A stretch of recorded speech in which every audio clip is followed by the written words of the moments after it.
सबको नमस्ते। सबको बहुत बहुत धन्यवाद ज्वाइन करने के लिए। 11वें चैप्टर पे बात कर रहे हैं। कल हमने बात की थी, आई थिंक 27 तक, हमने 27वें श्लोक तक हमने कल कंप्लीट कर लिया था। उसके आगे आज बात करेंगे। एक पढ़ लेता हूँ थोड़ा सा टुकड़ा और उसके बाद आगे चलते हैं। ये कहाँ से आज लिया हुआ है मैंने? अच्छा, ये एक उपनिषद से लिया हुआ है मैंने। ये बोलता है, समाधि निर्धूत मलस्य चेतसो निवेशितस्यात्मनि यत् सुखम भवेत्। जब समाधि योग से अविद्या आदि मल विक्षेप नष्ट हो जाते हैं और जब आत्मस्थ आत्मस्थ साधक परमात्मा में निमग्न हो जाता है, तो उसे जो सुख परम निष्ठ होने से पर मिलता है, उसे अंतःकरण ही अनुभव कर सकता है। ये वाणी से बोलने वाला विषय नहीं है।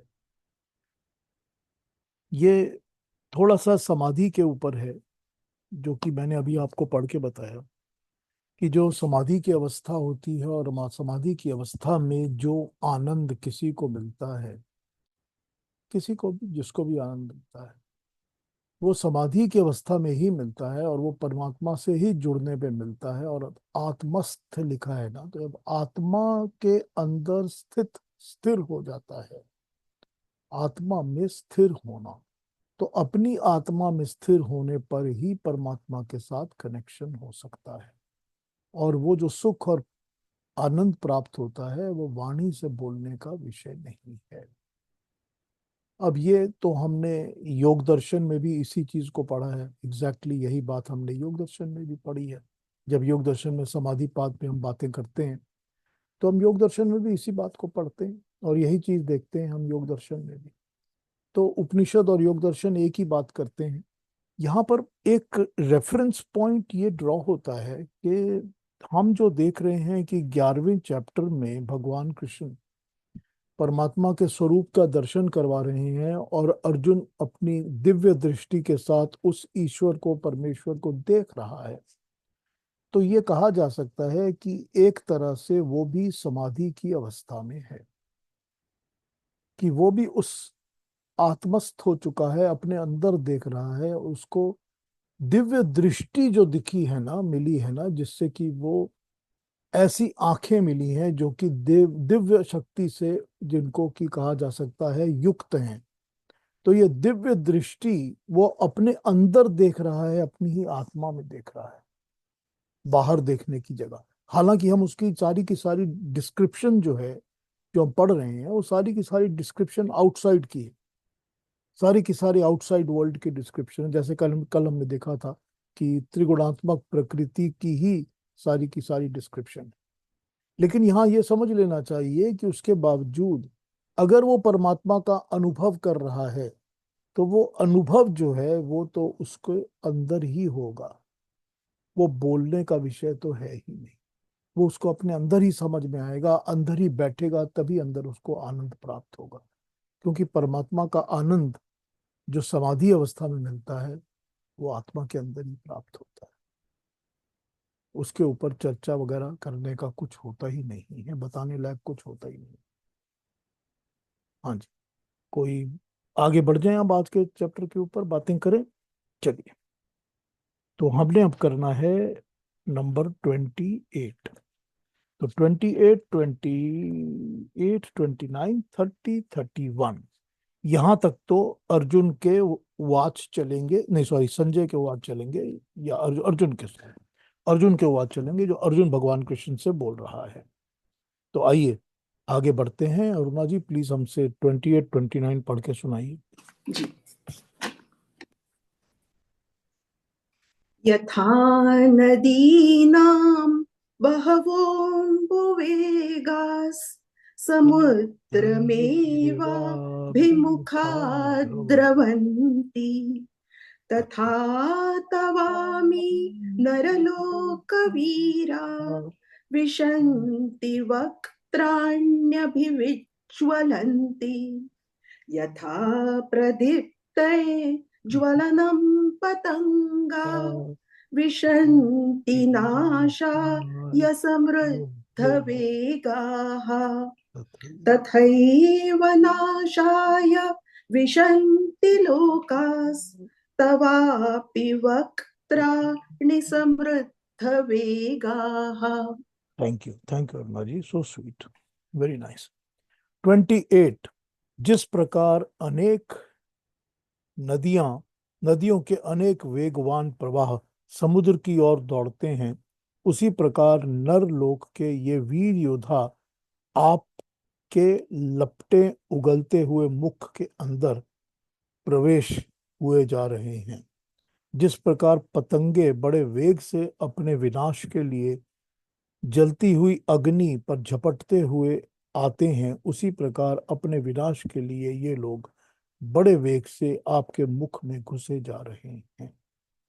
ये उसकी इमेजरी चल रही है अर्जुन की, जो वो इमेज देख रहा है, जो हो रहा है कि जब काल की तरह से उसको भगवान के मुख के अंदर दिख रहा है कि अग्नि जल रही है और दांत खुले हुए हैं और वो मुंह है जिसके अंदर सब घुसे चले जा रहे हैं, तो वो वही चीज यहाँ पर इमेजिन कर रहा है। अंबुवेगा, जल का प्रवाह, अभिमुखा, चारों ओर से जिसका शक्ल फेस हो, द्रवंती, दौड़ते हुए, नरलोक वीरा, नरलोक के वीर यानी कि ह्यूमन लोक के वीर, विशंति, प्रवेश कर रहे हैं, वक्र वक वक्त्राणी वक्त्राणी वक्त्राणी, मुखों को, मुख फेसेस के अंदर, अभी विज्वलंती, प्रज्वलित हुए हुए। अगले में बताते हैं, प्रदीतम, जला हुआ, विशंति, नाशाय, समृद्धि वेगा, बड़े वेग के साथ, समृद्ध वेग के साथ, नाशाय, अपनी नाश के लिए, समृद्ध वेगा, समृद्ध वेग से बड़े हुए चले आ रहे हैं। दूसरी ट्रांसलेशंस भी पढ़ लेते हैं एक बार।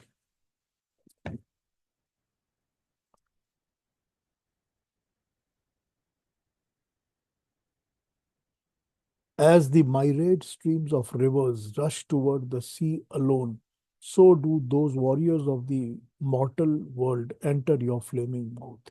As moth rush with great speed into the blazing fire for extinction out of moh, even so all these people are with great rapidly entering your mouth to meet their doom.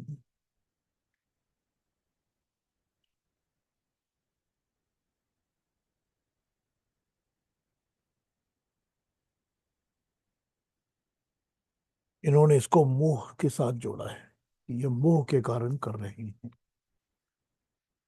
जिस प्रकार नदियों के अनेक प्रवाह समुद्र की ओर मुख करके ही बहते हैं, और इसी प्रकार मनुष्य लोक के वीर तेरे ज्वाला से दहकते हुए मुखों में घुसे आ रहे हैं। जिस प्रकार पतंगे अति वेग युक्त होकर नाश के लिए प्रदीप्त अग्नि में घुसते हैं, इसी प्रकार लोक लोकांतर नाश के लिए अति तीव्र वेग युक्त होकर तेरे मुख में घुसे जा रहे हैं।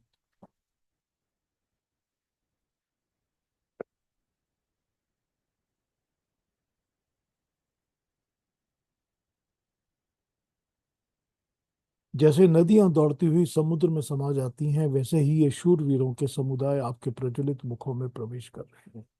जैसे पतंगे नष्ट होने के लिए जल रही अग्नि के वेग में कूद पड़ते हैं, वैसे ही ये सब लोग नाश होने के लिए आपके मुख में प्रवेश किए जा रहे हैं। अब इस पर समझने की बात तो सिर्फ यही है कि जैसे कोई नदी अपने स्वरूप से, अपने ही स्वरूप से बहती हुई, हर एक नदी बहती जरूर है।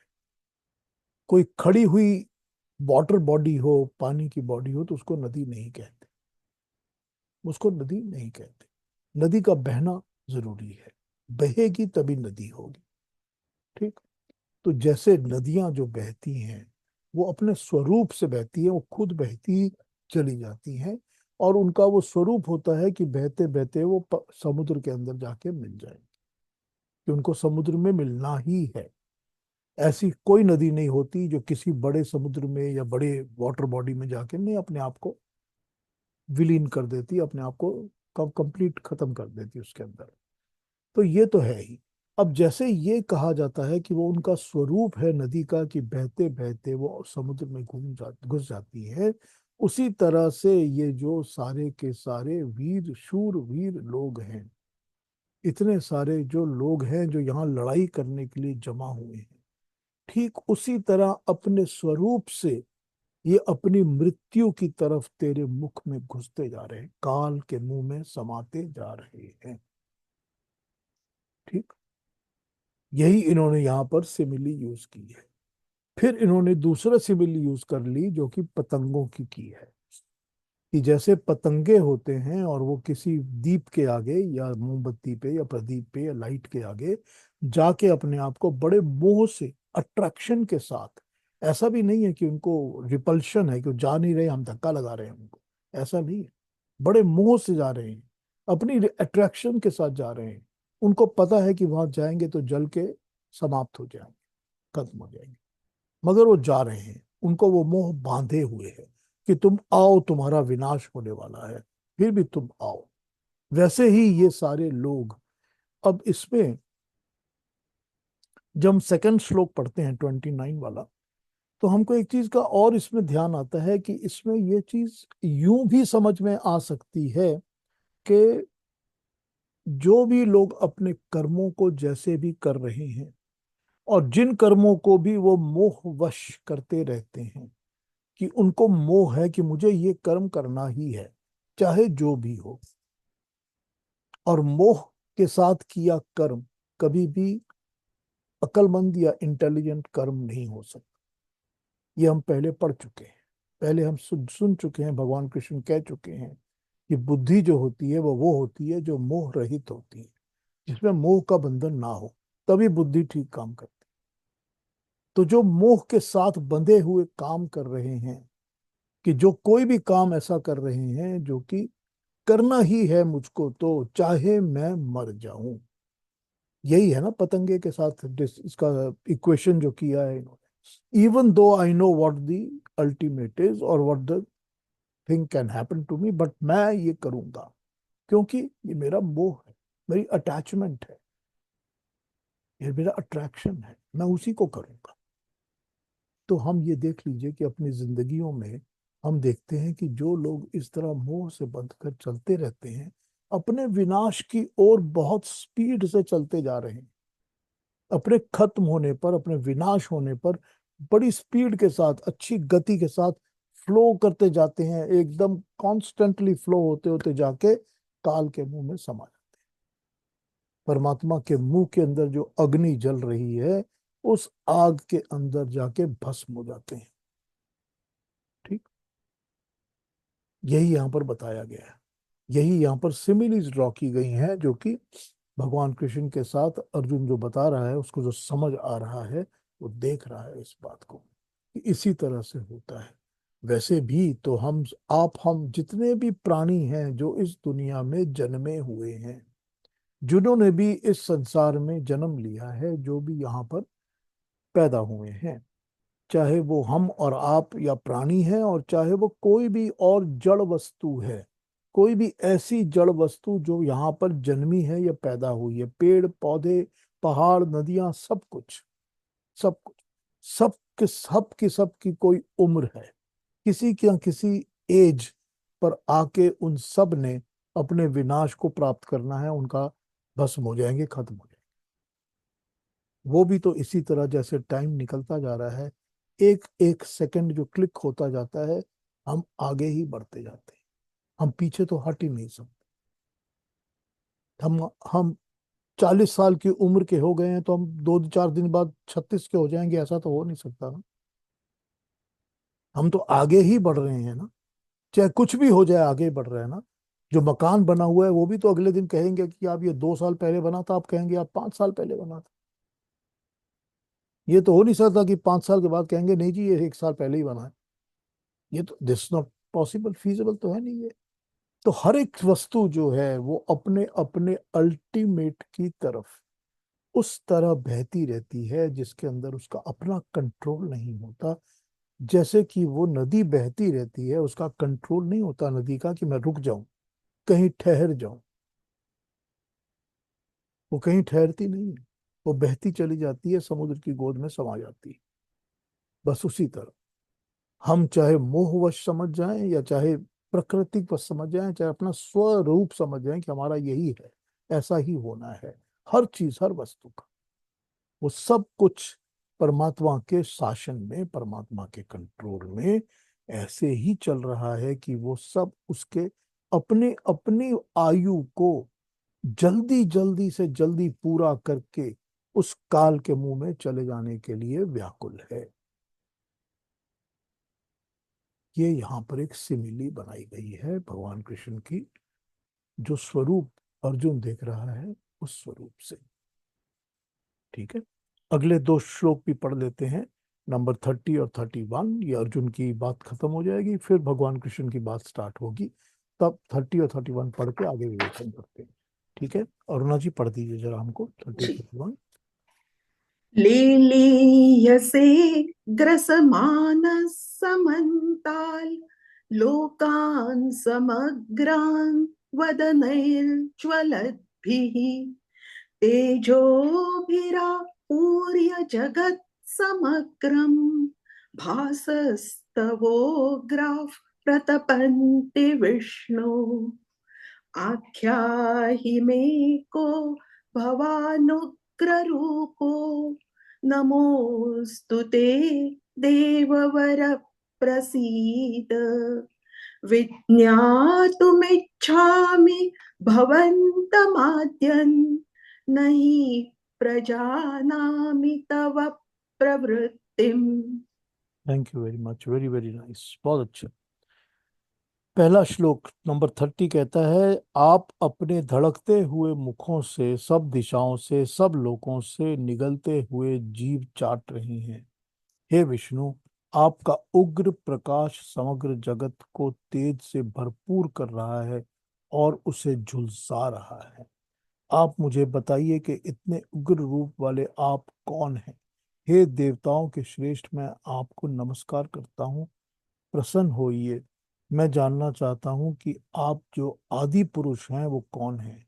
मैं आपकी प्रवृत्ति को, आप विश्व को किधर ले जा रहे हैं, इसको नहीं जानता।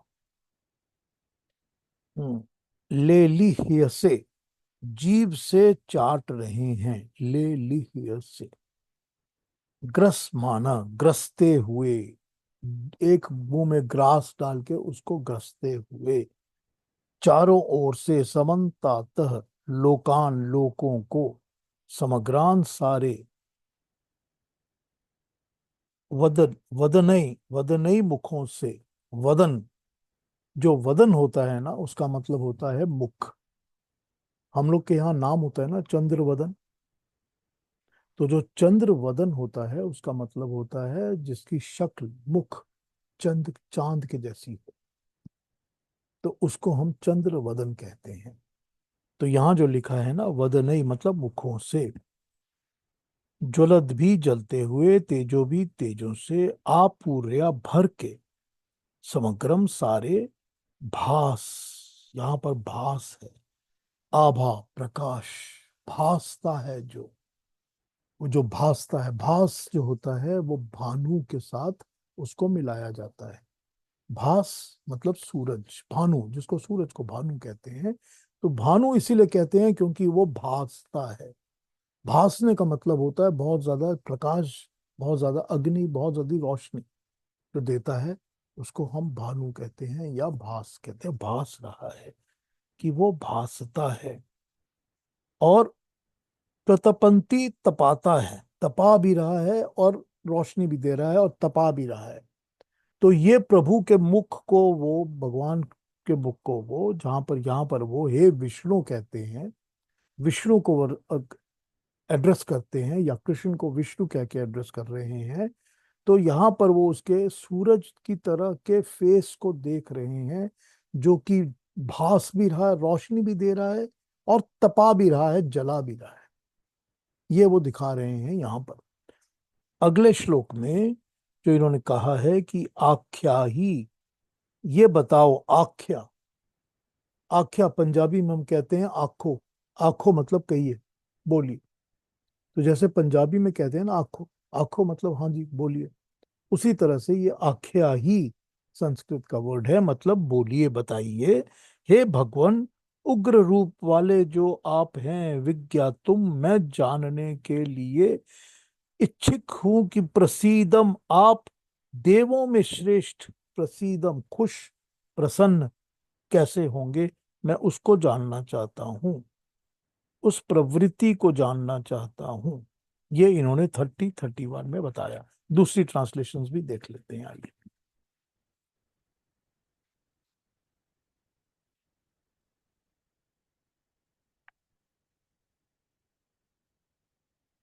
Devouring all the worlds through your flaming mouths and licking them on all sides. O Lord Vishnu, your fiery rays fill the whole universe with their fierce radiance and are scorching it. So radiance and scorching, वही भास और तपाना। Tell me who you are, and with a form so terrible, my obeisance to you, O best of gods, be kind to me. I wish to know. I wish to know you, the primal being, in particular, for I know not what you intend to do.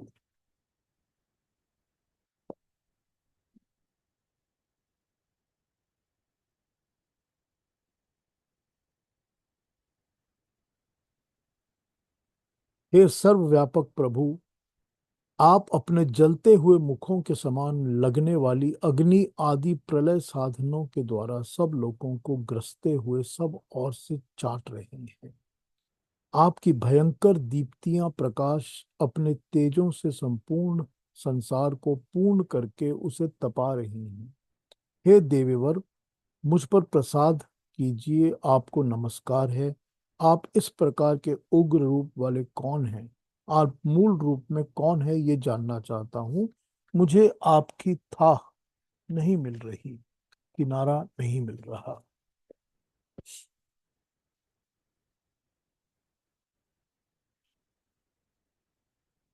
हे विष्णु, अपने जल रहे मुखों से सब लोगों को grass बनाते हुए आप इनको चाट रहे हैं और संपूर्ण जगत को अपने तेज के द्वारा तपा रहे हैं। हे प्रभु, मुझे बताइए कि ये उग्र भयंकर रूप वाले आप कौन हैं? हे देवों में श्रेष्ठ, मैं आपको नमस्कार करता हूँ, आप प्रसन्न होइए। आप मैं आपके मूल स्वरूप के तत्व से जानना चाहता हूँ, बेसिक्स को मैं जानना चाहता हूँ, क्योंकि मैं आपके स्वभाव को नहीं पहचान पा रहा हूँ कि ये आप कौन हैं। अब ये सिंपल सी ट्रांसलेशंस है, हमको पता चल गया जो बोल रहे हैं वो, कि परमात्मा का जो स्वरूप इसको इस समय उसको दिख रहा है, वो प्रलय स्वरूपी स्वरूप है। वो प्रलय कर रहा है, सब तरफ नष्ट कर रहा है, सब कुछ जला के भस्म कर रहा है। तो अभी तक तो परमात्मा के इस स्वरूप को उसने देखा, सोचा नहीं था। हम कोई भी नहीं सोचते इसको। हम जब भी ईश्वर को, परमात्मा को, परमेश्वर को याद करते हैं, हम जब भी स्तुति करते हैं, प्रार्थना करते हैं, तो हम इस स्वरूप की प्रार्थना तो करते नहीं। हम तो ऐसे सोचते नहीं है कभी भी परमात्मा को। तो जब वो इस स्वरूप को भी सोच रहा है, उसके दिमाग में, मस्तिष्क में, उसकी इमेजेस में ये भी आ रहा है, तो अब वो इस व्याकुलता से परमात्मा को पूछता है कि ये आप कौन हो? ऐसे आप कैसे हो? ऐसे आप कौन हो? ये मुझे बताइए कि आप कौन हो। तो यहाँ पर आकर अर्जुन रुक जाता है और श्री कृष्ण की बातें शुरू होती हैं। और श्री कृष्ण ने अपने परिचय में और आगे क्या कहना है वो तो हम आगे देखेंगे ही। लेकिन फिलहाल अर्जुन ने जो कहा है वो यही सब कहा है, क्योंकि he is stunned and shocked by what he is seeing और इमेजिंग इन हिज माइंड। जो वो सोच रहा है, जो इमेजरी उसके दिमाग में ड्रॉ हो रही है, उस परमात्मा के स्वरूप की, जो स्वरूप प्रलयकारी है, जो सब कुछ खत्म कर देता है, सब नाश कर देता है, सब खत्म विनाश कर देता है सबका। तो वो प्रलयकारी स्थिति को देखकर ही ये अर्जुन घबरा जाता है और घबरा के भगवान कृष्ण से पूछता है कि आपका मैं ये वाला परिचय जानना चाहता हूँ। आप प्रसन्न होइए, शांत होइए, खुश होइए। एंगर, एग्रेशन, एंगर मत दिखाइए। अब ये तो अर्जुन के दिमाग की बात है, परमात्मा में तो कोई एंगर नाम की चीज है नहीं। परमात्मा ने तो कभी एंगर होना नहीं है, उनमें तो कोई एंगर नहीं है, और कुछ खुशी, खुश होने वाली बात भी नहीं है और एंगर वाली बात भी नहीं है। परमात्मा तो एक रूप है, एक रस है, वो जैसे है वैसा ही है। ये इमेजिंग तो हमारे माइंड के अंदर है ना, हमको लगता है ना कि ये गुस्सा है या शांत है या खुश है या क्या है। ये तो सारी हमारी अपनी इमेज है ना, हमारी मेंटल स्टेटस है, जो हम सोचते हैं इसके बारे में। कि हम समझते हैं कि वो नाराज हो गया, वो दुखी हो गया, गुस्सा हो गया, हम पर बहुत खुश हो गया। वो तो एक रस एक रूप है। उसने तो हमारे ऊपर ना खुश होना है, ना हमारे ऊपर दुखी होना है, ना गुस्सा होना है। उसकी तो न्याय व्यवस्था एकदम ऑटो बटन से क्लिक होके चलती रहती। हमको वो न्याय मिलता ही रहता है, जो भी हम कर्म करेंगे कर्म के फल हमको मिलते जाएंगे। उसका तो हमको कॉन्स्टेंटली हिसाब किताब चलता ही जाएगा। इसमें उसके गुस्से की और खुशी की कोई बात नहीं। पर ठीक है, ये हमारी अपनी सोचने का ढंग है। तो हम ये पोइटिकली कह सकते हैं कि परमात्मा आज बहुत नाराज है। हमको जब बहुत बड़े तूफान नजर आते हैं तो हम कहते हैं कि आज तो प्रकृति जो है बड़े गुस्से में है, या आज परमात्मा बड़े गुस्से में हमारे ऊपर ये तूफान लेकर आ गया। ये हमारी अपनी स्टेट ऑफ माइंड है ना। इसमें परमात्मा का लेना देना कुछ नहीं। खैर, यहाँ पर आके अर्जुन अपने वाकों बातों को बंद करता है, और हम देखते हैं कि भगवान कृष्ण उसका क्या जवाब देना शुरू करते हैं। तो अभी तक कुछ पूछना कहना हो तो हाँ बोलिए, कह लीजिए, पूछ लीजिए, भला ये केतु जी। हाँ Piyush ji, very very interesting. ये कृष्ण भगवान का जो विराट रूप है और उनके प्रलयकारी शरीर से जो गगनचुंबी ज्वाला निकलती है, तो उसी के आधार पे I want to say, probably people know about it but some people may not know about it, कि उसी के आधार पे एटम बॉम्ब बना है। Oppenheimer Oppenheimer Oppenheimer, who is considered to be the father of atom bomb, he has in his interviews quoted from the Bhagavad Gita. और अगर आपका कंसेंट हो तो मैं एक पैराग्राफ पढ़ के सुना दूं। जरूर सुनाइए। तो ये ओपेनहाइमर का 1949 में उसका इंटरव्यू हुआ था, मैगजीन प्रोफाइल था। तो उसने लिखा था कि while witnessing the explosion, Oppenheimer thought of verses from the Bhagavad Gita. If the radiance of 1,000 sun were to burst at once into the sky, that would be like the splendor of the mighty one. Now I am become death, the shatterer of worlds. तो ये 1949 का था। और 1965 में फिर उसने कहा था, most people were silent. I remembered the line from the Hindu scripture, the Bhagavad Gita. Vishnu is trying, या विष्णु तो कृष्ण भगवान में, Vishnu is trying to persuade the prince, इसमें Arjun, so Vishnu is trying to persuade the prince that he should do his duty, and to impress him takes on his multi-armed form and says, now I am become death and destroyer of the worlds. तो ये very nice, आज मैं research very करके interesting, very interesting. हाँ, उन्होंने 49 में जो 45 में जो बॉम्ब गिराया था, उसकी जो हाँ इमेजरी बनी होगी कि जैसे वो हाँ, एकदम आकाश पे उठता है और उसकी इतनी ज्यादा ज्वाला और इतनी ज्यादा रोशनी होती है, उसकी उन्हें कंपैरिजन जो है वो भगवत गीता में इस इन श्लोकों के साथ उसने की होगी। किए, ये राइट राइट। ये ठीक ही है, उनका जो इमेजिन सोचने का ढंग है, वो इमेजरी तो हमारे दिमाग में सबके वही आनी चाहिए, वही होती है। हम भी वही सोचते हैं जब हम भगवान कृष्ण की बात सोचते हैं या इन श्लोकों की बात सोचते हैं, तो इमेजेस तो हमारी भी वैसी ही बनती हैं। तो ये बहुत हाँ अच्छा। जी। Thank you, thank you for sharing it. वैसे जो एटम बम था ना, एटम बम का जो बेसिक इन्वेंटर है, जिसने उसको पहले एटम्स को ब्लास्ट करके बम रूप बनाया था वो एनरिको फर्मी था। एनरिको फर्मी को एक फुटबॉल स्टेडियम के नीचे छोटी सी लैब दे दी गई थी कि जी तू यहाँ पर जाके प्रैक्टिस कर। तो वहां पर वो एनरिको फर्मी ने पहली टाइम एटम्स को ब्रेक करके उसका ब्लास्ट किया था कि एटम बम बन सकता है। तो that is Enrico Fermi. Anyway that was just out of the way. Sorry about that, sorry about it. किसी को नहीं, और कुछ? कंटेक्चुअली मैंने सोचा कि जो विराट रूप है तो उसी के ऊपर से बिल्कुल, ओपेनहाइमर ने कोट किया था भगवत गीता में से। बिल्कुल ठीक बात, ठीक कही आपने। Thank you. कोई और कुछ कहेंगे इसके बारे में जो अभी तक अर्जुन के बात हुई है, हमने जो सुना है?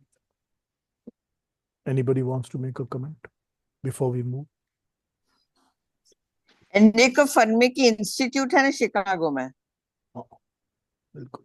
मेरे हस्बैंड ने वहां पीएचडी किया है सेमीकंडक्टर्स पर। उतना मुझे, और उसके आगे मुझे कुछ नहीं मालूम। ठीक है।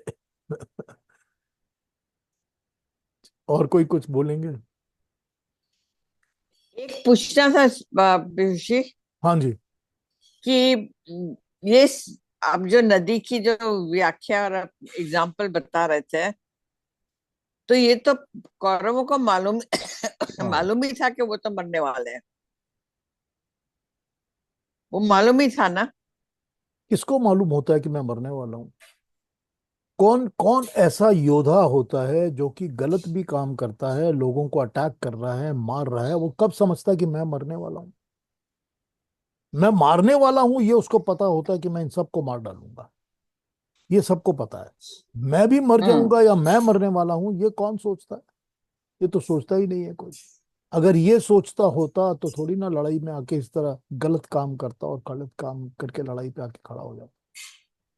पर काम तो वो गलत ही गलत किए जा रहा था। हाँ, गलत तो किए जा रहे थे, तो गलत करने का ही तो वो मोह है ना। वही तो अट्रैक्शन है कि मैं जो कर रहा हूं उसकी तरफ मेरे को इतनी ज्यादा अट्रैक्शन है कि मैं रोक ही नहीं सकता अपने आप को। मैं करता ही, हम्म। एक के बाद एक करता जाऊंगा। और जितनी स्पीड में करता जाऊंगा उतनी स्पीड में अपने विनाश की तरफ बढ़ता जाऊंगा। लेकिन मुझको अपना विनाश दिख नहीं रहा क्योंकि मैं कभी देखता ही नहीं हूं कि मैं मर जाऊंगा।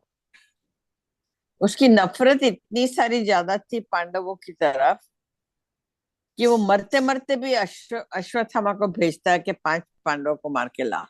हाँ, वो तो है ही है। वो तो है ही है ना, वो तो बंद नहीं होती ना, कभी बंद नहीं होती ना वो चीज।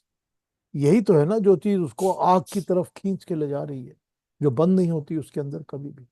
हम्म। वो तो खत्म खत्म होगी नहीं ना। वो तो उसका स्वरूप ही वो बन गया है कि वो उसी को करेगा।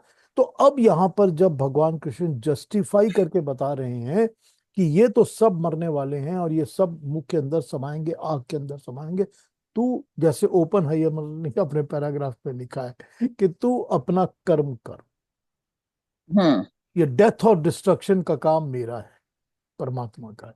तू सिर्फ अपना कर्म कर। तू ये मत सोच कि कौन मर जाएगा कौन नहीं मर जाएगा, ये तेरे सोचने की चीज नहीं है। तू अपना कर्म कर। ठीक है ना? हम्म। हाँ जी, और कोई कुछ कहेंगे? अरुणा जी कुछ कहेंगे?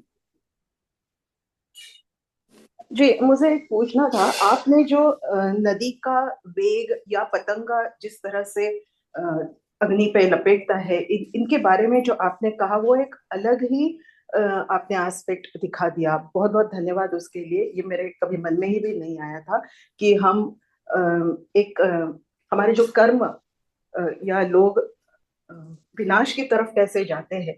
लेकिन मैं इसके बारे में ये सोचती थी कि एक बार हमसे गलती हो गई, हमने गलत डिसीजन लिया, तो अगर हमें ऐसा लगता है कि मेरे पास मनी पावर है, मसल पावर है, पोजीशन है, मेरे पिताजी बहुत बड़े, तो मेरा ये जो गलत कदम मैंने जो उठाया है वो ढक जाएगा, उसके ऊपर कुछ मुझे कोई सोल्यूशन मिलेगा। तो ऐसे नहीं होता। जो एक बार आपने तो irrespective of your muscle power, position, whatever, एक नदी जैसे समुद्र की तरफ बहती जाती है, उसे कोई रोक नहीं सकता, या पतंगा। उसी तरह से तुम्हारा कर्म, तुम्हारे जो होने वाला है उस तरफ ही लपेटता हुआ ही जाएगा। क्या मेरा ये सोचना ठीक था? बिल्कुल ठीक बात है ना, क्योंकि बात ये होती है कि जितनी इंसान के अंदर, किसी भी इंसान के अंदर, स्पेशली वो मनुष्य, वो वाला मनुष्य जो कि कोई किस्म का भी गलत काम करता है, किसी भी किस्म का गलत काम करता है, जो भी करता है, कोई भी गलत काम करता है, even though it might be a small little, झूठ बोलना, इतना छोटा सा ही क्यों ना हो, उससे लेकर आगे तक जो भी गलत आप सोच लीजिए गलत काम करता है, उसके पास जैसे ही मसल पावर और मनी पावर आता है, उसका गलत काम डबल ट्रिपल चौबल 4 टाइम्स हो जाता है, ज्यादा हो जाता है ना। क्यों हो जाता है? क्योंकि उसके अंदर दंभ, अभिमान आ जाता है, अहंकार आ जाता Right. है, Right. उसके Right. अंदर ईगो उसकी जो है वो उसको बूस्ट करती है कि अरे तेरा क्या है, तू और कर, this is what is power, ये तुझको और पावरफुल बना रहा है। तेरे आसपास के लोग समझ जाते हैं कि तू पावरफुल है, तू डॉन बन गया है, कि तू इतना बड़ा हो गया है कि तेरे ऊपर कौन उंगली उठा सकता है। तेरे को ना कानून पकड़ सकता है, ना कि कोई मिनिस्टर तेरे को नहीं हर्ट कर सकता, कोई करने वाला नहीं है, तू तो सबसे ऊपर है। या तू रिलीजन के नाम पे कर रहा है, तेरे को कौन कुछ कहेगा। तू धर्म का नाम लेता है, मजहब का नाम लेता है और कहता है कि ले भाई 2,000 लोगों को मार डालो बम गिरा के। तो गलत तो तुम कर रहे हो, लेकिन तुमको गलत को रोकने वाला कोई नहीं है, मगर वो परमात्मा की न्याय व्यवस्था तो है, वो तो तुमको रोकेगी ना। तुम तो अपने उन कर्मों को स्पीड बढ़ाकर और फ्लो में चलते जा रहे हो, जिससे कि तुम विनाश की तरफ आओगे, ये तो पक्का है। लेकिन ये समझ में नहीं आता ना, समझ में आता होता तो गलत काम नहीं करते, समझ में आता होता तो रुक जाते। तो ये समझ में आता कि जो मुझे पावर मिला हुआ है, मुझे मनी मिली हुई है, मेरे पास जो इतने इतनी सारी फॉलोइंग है, मैं उन फॉलोइंग को अच्छे रास्ते पे भी तो लगा सकता हूँ।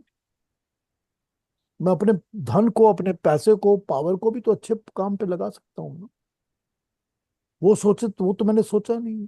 मैं तो गलत की तरफ, अब मैं गलत की तरफ ही पावर को फ्यूअल करके और जोर से गलत कर रहा हूँ, कि इसमें थोड़ा तेल और डालो, थोड़ी आग और डालो, थोड़ी और इसको जोर करो, कि गलत और करो और करो और करो। तो गलत और करने से क्या होगा, आपकी स्पीड, उस नदी की स्पीड जो है, वेग जो है बढ़ती जाएगी, कि चलो भाई, पहले 10 किलोमीटर एन आवर चल रही थी, अब 150 किलोमीटर एन आवर चलनी शुरू हो जाएगी। अब वो और स्पीड के साथ परमात्मा की ओर चलनी शुरू हो जाएगी, बढ़नी शुरू होगी। अंत तो उसका होगा ही ना। कौन सोचता है कि मेरा अंत होगा? कोई भी नहीं सोचता। कोई गलत करने वाला नहीं सोचता कि मेरा अंत होगा, मैं गलत ना करूं, क्योंकि उसकी जो थिंकिंग होती है वो बहुत ज्यादा कंटेमिनेटेड हो चुकी होती, इसीलिए तो वो इस रास्ते पे आगे चलता है ना। ठीक है ना रोना? पीयूष जी, ये वॉर कैसे देखेंगे अपन, इजरायली और हमास, सॉरी, टेररिस्ट का? 1 मिनट, केतु जी की बात सुन लेते हैं, क्या कह रहे हैं फिर। अच्छा अच्छा। ये ये थैंक्स लॉट। ये जो बात आपने कही है कि ये अहंकार आ जाता है, और खास करके दुर्योधन को इसके लिए इसलिए अहंकार आया था कि उसके पास, उसको मालूम है कि उसके पास भीष्म पितामह है, द्रोणाचार्य हैं, कर्ण हैं, कि वो मरने वाला है ही नहीं, वो जीतने ही वाला है। क्योंकि उसको उन पर भरोसा था, उनके द मसल पावर पे भरोसा था। तो सो दैट वाज राइट कि अहंकार आ जाता है उसमें। यहाँ पर अगर आप दुर्योधन का एग्जाम्पल लेंगे, तो उसके अहंकार का एग्जाम्पल आप वहां से ले लीजिए, कि उसको पहला अहंकार इस बात का था कि मेरा बाप राजा है। ठीक है, कि मैं राजपुत्र हूं, मैं तो राज करने के लिए पैदा हुआ हूं, मेरा बाप राजा है, और जो मेरा बाप राजा है तो मैं भी राजा बनूंगा, तो मेरे शक्ति के सामने किसकी शक्ति है? तो पहला पावर तो यहां से आ जाता है। दूसरा पावर यहां से आ जाता है कि जो बड़े लोग हैं, जैसे द्रोणाचार्य हैं जो मेरे गुरु हैं, और ऐसे बड़े लोग जो हैं वो भी मेरे सामने माथा झुका के खड़े रहते हैं। Right right. तो जब वो भी मेरे सामने सिर झुका के खड़े रहते हैं, तो मेरे अंदर तो बहुत ज्यादा शक्ति है, बहुत पावर है, मैं तो पता नहीं क्या हूं। उसके बाद आपकी स्टेज ये आती है कि तब पता चलता है कि जो भीष्म पितामह है वो भी मेरी साइड पर है। कर्ण भी फिर, है। हाँ, फिर पता चलता है कि कर्ण भी मिल गया मेरे को। फिर और भी ऐसे लोग मिल गए मेरे को जो कि शक्तिशाली हैं, पावरफुल हैं, ये मेरा पावर बढ़ा रहे हैं। तो पहले तो ये था कि मेरे पास 2 GB का पावर था, अब 48 GB हो गया है। तो यही हाल उसका हो गया, दुर्योधन का, कि पावर तो यूं बढ़ गया ना उसका। और जब पावर बढ़ जाता है तो मेरे अंदर तो कुछ है ना, तभी तो इतने लोग जुड़े हुए हैं ना मेरे साथ। तो जो मैं कर रहा हूं वो गलत कैसे हो सकता? Right. और मैं वही करूंगा जो मैंने करना है। तो वो मैं का मोह, मैं की अट्रैक्शन, अपने अभिमान और अपने अहंकार की अट्रैक्शन, वो इतनी स्ट्रांग अट्रैक्शन हो जाती है कि उसकी तरफ बढ़ता चला जाता है, खिंचता चला जाता है। फिर वो हटने का सवाल ही नहीं पैदा होता। आपने पता नहीं देखी है कि नहीं देखी, ऐसी नदियां होती हैं जिन नदियों का प्रवाह फोर्स इतना स्ट्रांग होता है कि उसके पानी को रोका ही नहीं जा सकता। आपने देखी है कि नहीं मुझे मालूम नहीं है। नहीं देखी तो एक बार जो असम में ब्रह्मपुत्र बहती है ना, उसको देखिए, उसको देखिए जाकर। मैंने तो अपने उसके किनारे खड़े हुए उसको देखा हुआ है। उसमें हमारे को उंगली डालने से मना कर दिया गया था कि हाथ मत डालना अंदर, हाथ डालोगे तो हाथ टूट के निकल जाएगा साहब। इतना स्पीड है उस पानी की। उस पानी में हाथी अपनी सूंड डाल के पानी नहीं उठाता, उसको पता है कि मेरी सूंड कट जाएगी। इतनी स्पीड है, मैंने देखी हुई है। तो वो होता यही है ना कि तब जब स्पीड इतनी बढ़ जाती है तो फिर वो कंट्रोल पे नहीं रहती चीज। ना उसकी स्पीड मैंने भी देखी, मैं तो 4 साल रही हूँ वहां सॉरी। पे। मैंने कहा मैंने भी देखी ब्रह्मपुत्रा, हम वहां सामने रहते थे, वाकई आप सही कह रहे हो। तो ये जो प्रवाह होता है ना, एक तो फ्लो जब स्लो होता है आप अपने आप को रोक सकते हो, आप अपने कंट्रोल कर सकते हो, आप अपने इमोशंस को, गलत काम को, सब चीजों को, अभिमान को, ईगो को कंट्रोल कर सकते हो। लेकिन जब प्रवाह उसके अंदर जब पावर जुड़ जाता है और जब उसके अंदर फोर्सेस और लग जाती हैं साथ, तो वो प्रवाह बढ़ जाता है, बहुत फास्ट हो जाता है। फिर आप उसको रोक भी नहीं पाते और उस फ्लो में आपको बहते ही रहना है। फिर तो ये है कि वो मुझको बहा रहा है। तो मेरा जो मोह होता है ना, जो मेरी अट्रैक्शन है, मोह है, अटैचमेंट है टू माई ईगो, वो मुझको फ्लो के साथ लेके जा रही है, वो कंट्रोल कर रही है मेरे को। मैं तो कंट्रोल कर ही नहीं सकता उसको। तो यही दुर्योधन के साथ था कि उसके पास पावर बहुत था, ईगो बहुत बड़ी थी, शक्ति बहुत बड़ी थी। तो बस वही हुआ कि भाई मैं तो गलत कर नहीं सकता। हाँ जी, इंदिरा बहन क्या बोल रही मैं क्या बोल रही थी, भूल गई मैं तो। थी? कोई बात नहीं। आप वो याद इजराइल आएगा पूछ लो। इजराइल की बात कर रहे थे आप। किस चीज हाँ, की? इजराइल की। मैंने कहा ये इसको कैसे देखेंगे अपन। हम यही देखेंगे कि ये अपनी स्पीड के साथ अपने विनाश की ओर बढ़ रहे हैं। मैं यही देखूंगा। अब गलत काम तो गलत काम है ना। जब किसी पीसफुल कंट्री के ऊपर आप रॉकेट लॉन्च करके अटैक करते हैं कि हमने इतने इतने लोगों को मार देना है, क्यों मार देना है? क्यों मार देना? इसीलिए मार देना है कि मेरी होली बुक में लिखा है कि इनको बर्बाद करना।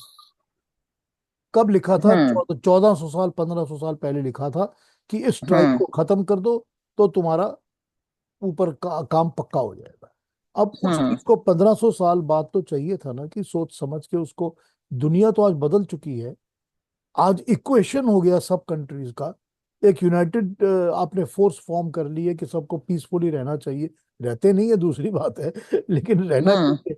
तो वो उस चीज को समझ के कम से कम अपनी समझ को चेंज करो ना, कि ये कोई मतलब थोड़ी है कि ये फलानी ट्राइब को हम्म। बर्बाद कर दो, मार दो, कि ये सारा का सारा देश जो है साफ हो जाए। ये हमने यही करना है। तो ये गलत तो गलत है ना।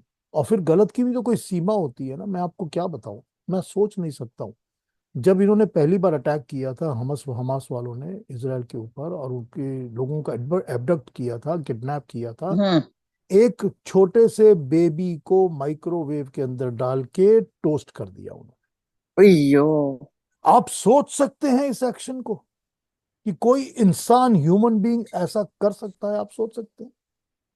अब इन लोगों के लिए कोई किसी भी किस्म का कोई भी ह्यूमैनिटेरियन ग्राउंड होना चाहिए? बिल्कुल भी नहीं होना चाहिए। They are not human. They are not human. उनको राक्षस है ना। किसी भी किस्म की कोई माफी होनी ही नहीं चाहिए। अब सारी दुनिया में लोग जो झंडे उठा उठा के घूमते हैं, बोलते हैं कि हमको मार दिया, हमको मार दिया, मार दिया, मार दिया, कर्म का फल मिल रहा है ना, मिलना भी चाहिए। हम्म अब और भी मिलेगा ना आगे, और भी मिलेगा, और आगे भी मिलेगा, और मिलता रहेगा। ये तो होता ही रहेगा। हम्म। ये तो वही कॉन्फ्लिक्ट जो होते हैं ना, ये वही होते हैं जो 5,000 साल पहले दुर्योधन ने किए थे, वही आज भी वही हो रहे हैं। वही हो रही है ना, अब वही हाँ। कॉन्फ्लिक्ट है कि मेरे पीछे 4 मुल्क लगे हुए हैं, 4 देशों की मुझे सपोर्ट है, चलो काम करो। ये वही है ना सारी बात। हम्म। वही युद्ध की चीजें ही चल रही हैं, वही कॉन्सेप्ट भी चल रहे हैं, ईगो भी वही है, सब कुछ हाँ वही है। सब कुछ वही चल रहा कभी कभी तो जो बोलते हैं वो भी दुर्योधन के शब्द लगते हैं। है। हाँ, होते ही है ना, लगते हैं ना हाँ दुर्योधन के शब्द। यही होता है। हाँ। ऐसे ही चलना है दुनिया ने। यही कर्म है, और यही कर्म फल मिलेंगे, और ऐसे ही मिलेंगे आगे, मिलेंगे भी ऐसे हम्म ही। इसीलिए कलेक्टिवली मिलते हैं तो कई 2, 4, 10 हजार लोग एक साथ उड़ जाते हैं। हम्म। यही होता है। हाँ जी, और कोई कुछ कहेंगे? मनीषा जी, आप क्या कह रही थी? आपने कुछ यहाँ पर टेक्स्ट किया है चैट करके, बताइए क्या कह रही थी, आप बोल के बता दीजिए। When power comes arrogance, and that makes the person even bolder। ठीक कहा आप। पावर के साथ एरोगेंस आती है। वो है ना, power corrupts and absolute power corrupts absolutely. Hmm बिल्कुल वही है कि पावर के साथ एरोगेंस तो आती ही आती है। जब पावर आदमी में किसी किस्म की शक्ति आती है, आप एक एक नॉर्मल इंसान को देख लीजिए, किसी भी नॉर्मल आदमी को, कि वो डेस्क के उस तरफ बैठा है और आप उसके पास कोई काम लेके जा रहे हैं, और वो अथॉरिटेटिव है क्योंकि वो टेबल के उस तरफ बैठा है हम्म। ना? उसके पास पावर आ जाती है ना। तो जैसे ही पावर आती है, उसके अंदर एरोगेंस अपने आप आती है ना। दिखता है कि नहीं हमको आंखों से? ये तो होता ही है। उस समय अपने आप को कंट्रोल करना कि मुझको एरोगेंस नहीं चाहिए, बहुत मुश्किल है, बहुत मुश्किल। मगर जो कर लेते हैं, बस वो सच्चे इंसान नहीं। They are the real people, they are the good human beings. हाँ जी, बोलिए, और कुछ कहेंगे? कुछ, सॉरी पॉलिटिकल बातें होंगी, थोड़ी नहीं होनी चाहिए वैसे।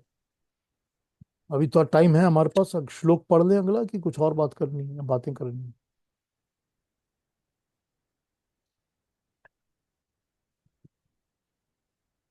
तो कम से कम पहला श्लोक तो पढ़ ही लेते हैं कि भगवान कृष्ण किस तरह अपनी बात शुरू कर रहे हैं। ठीक है। काल रूप भगवान की जो बात शुरू कर रहे हैं, उसका श्लोक नंबर 32, पहला, उसको पढ़ते हैं, फिर उसके बाद आगे बढ़ेंगे। चलिए। श्रीभगवानुवाच कालोऽस्मि लोकक्षयकृत् प्रवृद्धो लोकान् समाहर्तुमिह प्रवृत्तः ऋतेऽपि न भविष्यन्ति सर्वे येव स्थिताः प्रत्यनीकेषु योधाः।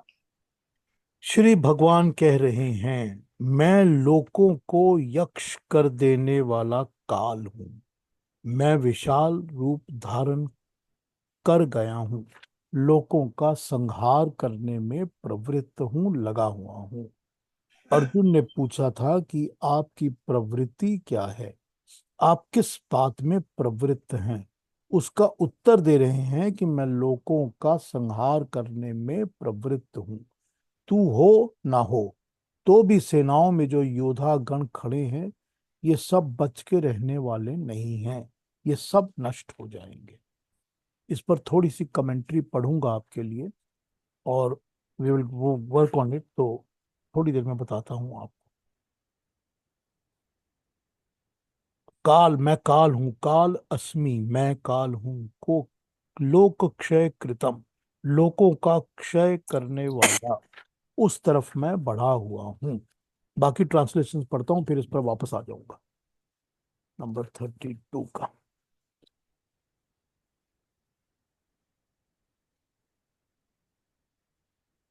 Shri Bhagwan says, I am mighty Kal, the eternal time spirit, the destroyer of the world. I am out to exterminate these people. Even without you, all those warriors arrayed in the army's camp shall die. तुम इसका कारण नहीं हो, you are not the cause, तुम अपनी duty करो। तुम हो कि नहीं हो, ये सब के सब काल के मुंह में समा जाने वाले लोग हैं। यह विराट रूप कौन है, क्या है, इसमें अब कोई संदेह नहीं रहा कि इसको भगवान के प्रश्न के उत्तर में भगवान स्वयं कह रहे हैं कि कालो अस्मि, मैं काल हूं। तो भगवान कृष्ण तो सिर्फ अर्जुन के प्रति संदेशवाहक की तरह थोड़ा गहराई में उतरे हुए कृष्ण द्वैपायन या कृष्ण वार्ष्णेय तथा अर्जुन के संवाद के व्यास के वेदों का संदेश संसार को सुना रहे हैं। यह वेद व्यास जी की ऋषित्व है कि वे कृष्ण का संदेश संसार को सुनाने में इतने सफल हुए हैं। आज गीता इतनी लोकप्रिय हो गई है, सो कृष्ण जी भगवान का संदेश अर्जुन को किन शब्दों में सुनाते हैं। मैं सृष्टि रूप नाटक का उपसंहार करने में लगा हुआ हूँ, लोक क्षय कृत काल हूँ। हे अर्जुन, मुकाबले की सेना में जो योद्धा खड़े हैं, ये क्या ये अमर है? एक दिन तो इन्हें मारूंगा ही। सो यदि तू इनको मार या ना मार, तुम पर क्षत्रिय धर्म न पालन करने का कलंक लगेगा अगर तू अपना काम नहीं करेगा। निमित्त मात्रम भव सव्य साचिन। अगले श्लोक में ये कहा गया है कि तू तो सिर्फ निमित्त मात्र है। जिन लोगों ने इस वचन में भगवान कृष्ण जी के वचन का कहा है, उनको इतना भी ध्यान नहीं दिया कृष्ण चंद्र जी का क्या जो परमात्मा होने का झूठा दावा करते, ऐसा तो उन्होंने कभी किया ही नहीं है। एक और तो कृष्ण चंद्र जी को आराध्य देव कहेंगे और दूसरा उन पर अलग किस्म का कलंक लगाएंगे। तीसरे अध्याय में यद यदा चरित 21 से लेकर उत्सी देयु 24 तक स्पष्ट कहते हैं कि मैं जीवन मुक्त हूं, मैं तो धर्म की मर्यादा का किंचन मात्र भी उल्लंघन नहीं करता। तो भगवान कृष्ण ये इस तरह से काल रूप का वर्णन करते हैं, जो कि ईश्वरीय काल रूप है, जिसको वो दर्शा रहे हैं केवल अपने नाम से। भगवान कृष्ण कहते हैं लोकों यानी पृथ्वी आदि नक्षत्रों का नाश करने के लिए मैं परमात्मा ही महाकाल हूँ। मैं इन लोकों का जो बने हुए हैं नष्ट करने में लगा हूँ। ये जो योद्धा सेना से साथ आए हुए इतने सब लोग हैं, वो कोई भी नहीं रहेगा, भले तू युद्ध कर या ना कर। अर्थात तेरे युद्ध करने पर भी या न करने पर भी ये सब अपने अपने काल के मुंह में चले ही जाएंगे। अब मैं आपको एक छोटा सा नोट पढ़ के सुना देता हूँ, फिर इस पर थोड़ी और बात कर लेंगे। भारतीय संस्कृति में सत्य का एक पक्ष को न देखकर व्यापी पक्ष को देखा गया है। संसार में सत्य क्या है? क्या सत्ता ही सत्य है? भगवान ने सृष्टि को रचा, सत्ता में व्यक्त रूप धारण किया, परंतु रचना के साथ क्या संहार सटा हुआ नहीं है? जहां जहां रचना है, उत्पत्ति है, वहां वहां पुरानी रचना को नष्ट करना, उसका विनाश करना जुड़ा हुआ है। भगवान तो सिर्फ रचना तथा जन्म में देखना सत्य का एक पक्ष है। भगवान को रचना में या जन्म में देखना सत्य का एक पक्ष है। भगवान विनाश तथा मृत्यु के रूप में भी सदा क्रियाशील रहता है, ये सत्य का दूसरा पक्ष है। भारतीय संस्कृति ब्रह्मा को सृष्टि का उत्पन्न करने वाला मानती है, तो उसी के शिव रूप को सृष्टि के भस्म करने वाला भी मानती है। सत्य का संपूर्ण समग्र व्यापी रूप यही है कि अगर वो रचता है तो वही नष्ट भी करता है, अगर वो सुख देता है तो दुख भी वही देता है, अगर वो उठाता है तो गिराता भी वही है। जो लोग भगवान की सृष्टि का रचयिता, सुख देने वाला, उठाने वाला मानते हैं, और शैतान यानी कि किसी अलग पावर को सृष्टि का नष्ट करने वाला, दुख देने वाला मानते हैं, वे भगवान के एक पक्ष को देखते हैं, उसका कंप्लीट समग्र रूप नहीं देखते। ये उनको समझ में नहीं आता। हाँ, ये पूछा जा सकता है कि भगवान जो सृष्टि को रचता है उसका विनाश क्यों करता है? वो जो हमको उठाता है तो पटक भी क्यों देता है? इसका उत्तर यही है कि जो उत्पन्न कर सकता है नष्ट भी वही कर सकता है, जो सुख दे सकता है दुख भी वही दे सकता है, जो उठा सकता है गिरा भी वही सकता है। दूसरा क्यों ऐसा करेगा? जिसने सुख दिया है वो किस कारण से हमको दुख देगा, जिसने उठाया वो किस कारण हमको गिराएगा? ये कारण जाता रहेगा या सुख देने वाला ही दुख देने वाला बन जाएगा? भगवान का सृष्टि का विधान कारण कार्य का नियम काम कर रहा है। कारण और कार्य का नियम, यानी कि जो कॉज है और जो कर्म है, तो वही कारण और कार्य का नियम काम करता है। जब दुख का कारण जमा हो जाएगा, तब सृष्टि के विनाश का सामान इकट्ठा होकर उनका ढेर लगा जाता है। तभी वो सुख देने वाला परम परम परमात्मा काल के रूप में प्रचंड ज्वाला का रूप धारण कर लेता है। तो वही हमारे अंगों पर कोबल हाथ फेरने वाला हमारी खोपड़ियों को अपने निष्ठुर दाढ़ों में चबाने लगता है। हम जहाँ ये देख पाते हैं, भगवान उसे आगे देखते हैं। यही कारण है कि भगवान के विश्व रूप में भीष्म द्रोण सब सेनाएं पतंगों की तरह युद्ध की लपटों में झुलसती नजर आ रही हैं। कर्मों का विपाक ऐसा हो गया है कि अर्जुन शस्त्र उठाए या न उठाए, ये बचकर रहने वाले नहीं हैं। हम समझते हैं कि हम जो चाहें कर सकते हैं, परंतु भगवान के नियंत्रण में मनुष्य की स्वतंत्रता के सब दावे बेमतलब निरर्थक हो जाते हैं। यही कारण है कि जब कोई व्यक्ति देश राष्ट्र कुराह पे चलता चलता अंत कर देता है, तब भगवान के अटल नियम, उसकी दाढ़ें, उसकी प्रचंड ज्वालाएं चारों ओर दिखने लगती, उनका उग्र रूप धारण कर लेना आवश्यक है। इसीलिए आवश्यक है क्योंकि जब तक विनाश नहीं होता, तब तक उत्पत्ति नहीं होती। जब तक पुराना नष्ट नहीं होता, तब तक नया निर्माण नहीं होता। रचना के लिए विध्वंस का होना बहुत जरूरी है। विध्वंस अकारण नहीं होता, विध्वंस का कारण होता है। ये कारण खड़ा हो जाए और विध्वंस ना हो, ये संसार का नियम नहीं है। गीता में भगवान के काल रूप में प्रकट होने का यही अर्थ है। भगवान कृष्ण अर्जुन से कहते हैं कि संसार के विनाश की सामग्री जुट चुकी है। इन लोगों के कर्मों ने इनके विनाश के कारण को जमा कर लिया है। तो जब विनाश के कारण जमा हो गए हैं, तो विनाश होना ही है। तो ये कारण और कार्य का संबंध, कि जब तुमने अपना कारण दे दिया है, कॉज भगवान के आगे तुमने रख दिया है अपना कॉज, कि मैं इस कॉज को, तुमने ऐसा इतने पाप इकट्ठे कर लिए हैं, तो फिर तो वो पाप का घड़ा मटका भरना ही है। फिर तो उसका कारण, वो कार्य होना ही है ना, जो उसके लिए भगवान ने तुमको देना है, ताकि अर्जुन करे या ना करे, मगर इन सब का विनाश होना जरूरी है, क्योंकि इनके कारण जमा हो गए हैं। तो यहाँ पर ये भगवान कृष्ण का पहला वचन है, जो वो कहते हैं कि तू कुछ करे या ना करे, इन सब का विनाश होना बहुत जरूरी है। और मैं ही काल का एक स्वरूप हूं। मैं ही हूं जो कि काल बनकर लोगों को विनाश की तरफ लेके जाता हूं। ऐसा नहीं है कि मेरा एक ही रूप है। वही सत्य की बात हुई ना, सत्य के दोनों पहलू है ना, both sides of the coin है ना। आप एक तरफ तो देख नहीं सकते सिर्फ, कि सत्य का मतलब सिर्फ जन्म देने वाला, खुशी देने वाला, मजा देने वाला है। पर वो भी तो सत्य है ना कि जब कारण मिलेगा, तो उस कारण के लिए ही तो दूसरा पहलू भी देखना पड़ेगा ना, कि वो विनाश करने वाला भी है, कष्ट देने वाला भी है, दंड देने वाला भी है। तो वही है ना, कि वही मेरा माता है, वही मेरी पिता है। और मेरे माता पिता ही हैं जो मुझे प्यार भी करते हैं, और मैं गलती करता हूँ तो थप्पड़ भी मार देते हैं। ठीक है ना, वही परमेश्वर है ना। उसने वही रूप लेना है ना, कि उसके दोनों पहलू है ना सत्य के।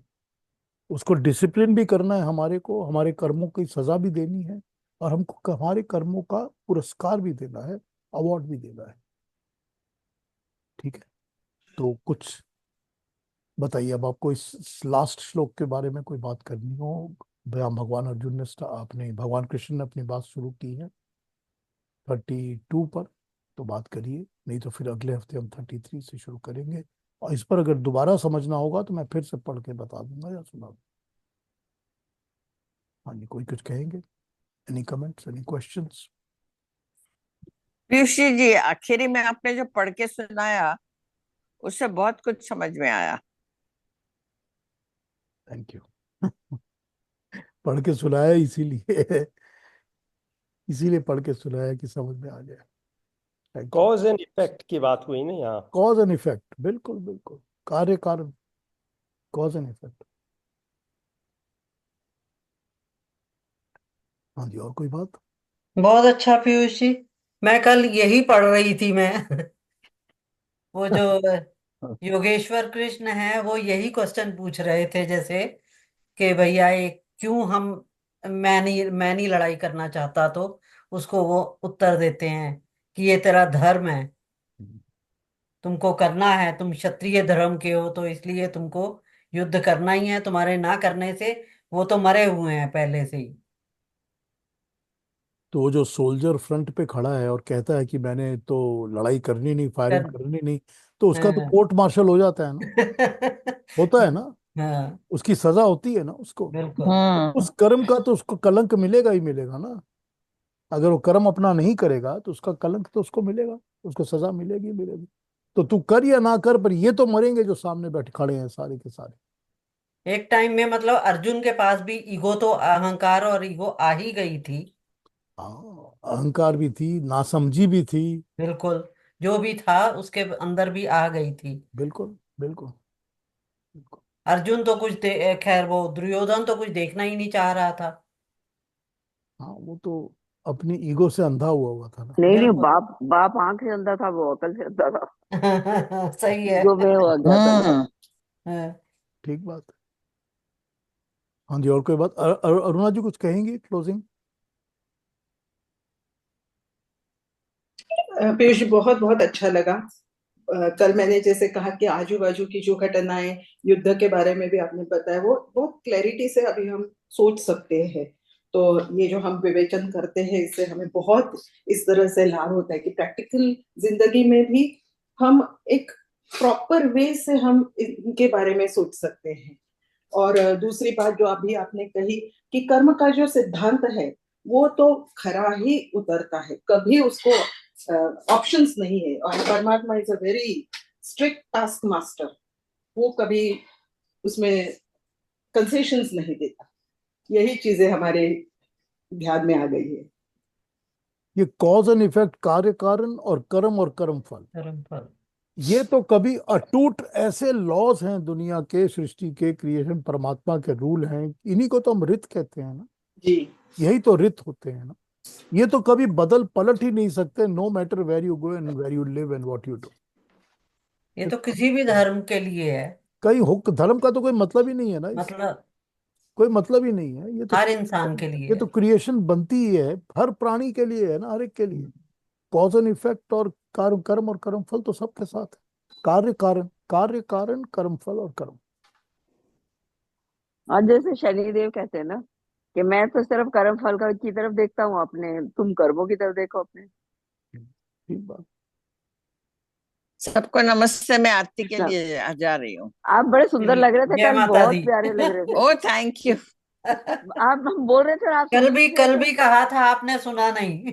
आपने सुना नहीं, हाँ कल तो मैं बहुत ही भागी सुंदर थी, लग रहे थे। आरती शुरू हो गई थी। चलिए फिर चलो, आप हाँ हमारी तरफ से भी आरती कर देना। जय माता दी। नेक्स्ट हाँ सैटरडे, जी, जय जय जय माता माँ, दी। नेक्स्ट सैटरडे नमस्ते। मिलते हैं। नमस्ते जी, सबको। नमस्कार। नमस्ते नमस्ते सबको भैया। नवरात्रि की शुभकामनाएं। नवरात्रि। आपको भी थैंक यू आपको। जी, सेम टू यू। धन्यवाद, नमस्ते। नमस्ते।